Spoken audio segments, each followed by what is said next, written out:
Itong pinaste ko na contract address mga idol, ika-copy nyo to. Ayan.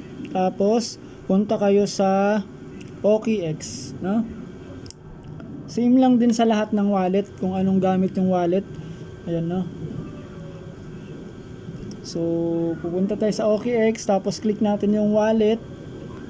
Ayan, tapos dito, add tayo ng crypto mga idol. Tapos customize, ayan, custom crypto.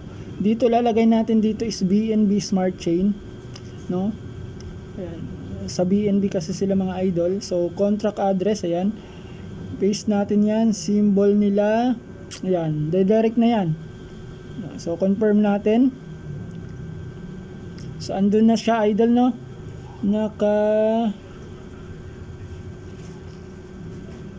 Okay na yan. So ito. And BNP, ayan, sa pinakababa. Click natin yan. Tapos syempre receive. O pwede ito na lang, ito na din kahit ano may address, no? So yan, ito yung ipi-paste nyo doon sa BNP, no? By the way, na-paste ko na yan, pero papakita ko ulit sa inyo. Ang na-paste ko pala mga idol yung nasa Trust Wallet, no? So pero sana hoping na pwede pa i-paste to, pwede baguhin.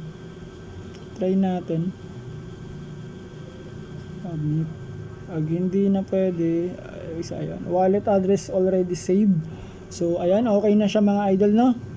So ganun lang kadali mga idol.